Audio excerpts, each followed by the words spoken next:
We are now going to discuss about conditional statements. And again, conditional statements are the if-then statements. So let us begin.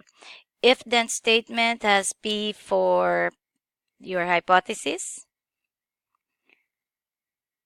and Q for your conclusion.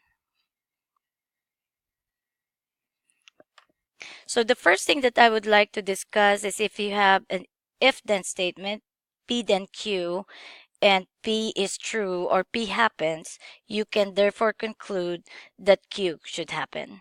We will discuss that further using some statements. So if you have a statement P then Q and Q happens, your conclusion is uncertain. You really don't have any control over that.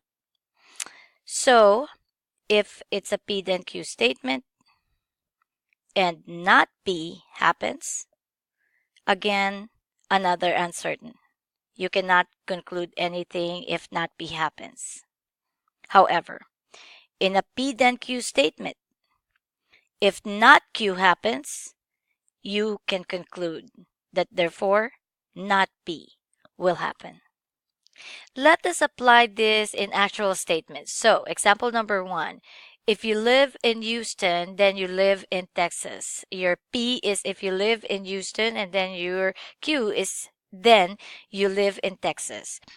So, if P, then Q, P happens, therefore you can conclude it is Q. So, what does this mean is if your statement from the beginning says if you live in Houston, then you live in Texas, and then P happens, which is if you live in Houston, therefore you can conclude you live in Texas.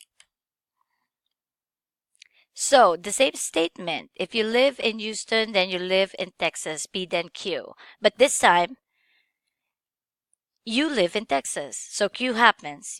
If you live in Texas, it is uncertain if you live in Houston or not. So therefore, in the statement P then Q, Q happens, your conclusion is uncertain. So, our next premise is P then Q, not P happens. We said that the conclusion is uncertain. So, from the beginning, if your statement says, if you live in Houston, then you live in Texas.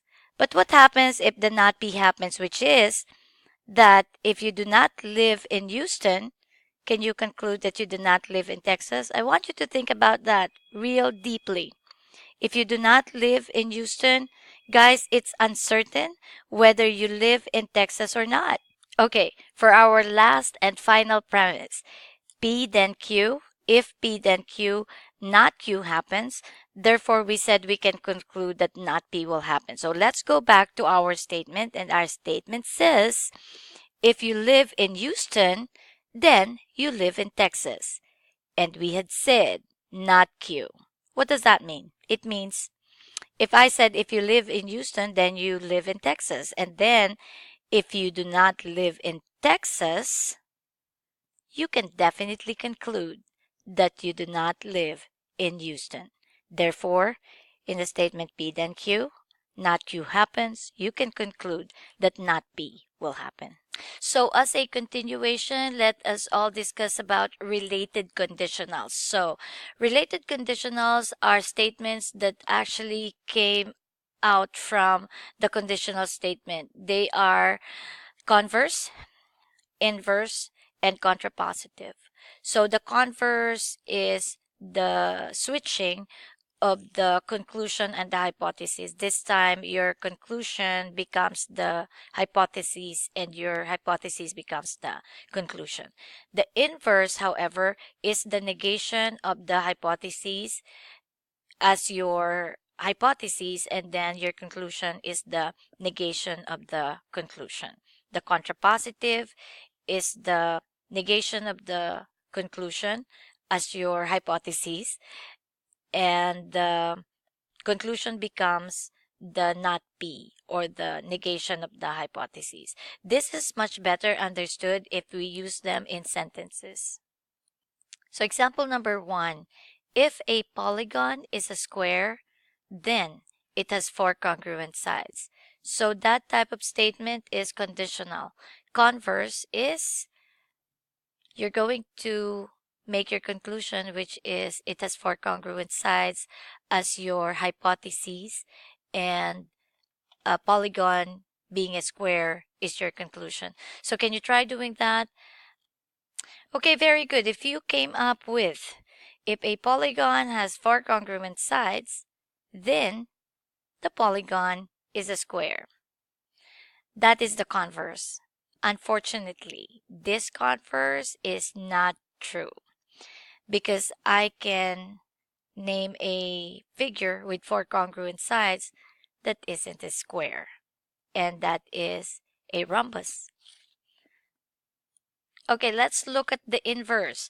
The inverse now is the negation of the P and then the negation of the Q. So it would look like this. If a polygon is not a square, then it does not have four congruent sides. So once again, I can think of a counterexample, and the counterexample I'm thinking is a rhombus. A rhombus is a polygon that is not a square but yet has four congruent sides. Therefore, this inverse is unfortunately false. Last and final conditional, the contrapositive. It is the negation of the conclusion and the negation of the hypotheses. So if your first statement goes like this, if a polygon is a square, this is your P, then it has four congruent sides. This is your Q. The contrapositive is not Q, therefore not P. So let's look at this. If you're saying that if a polygon is a square, then it has four congruent sides, and you say if a polygon does not have four congruent sides, very good. You can pretty much conclude that the polygon is not a square.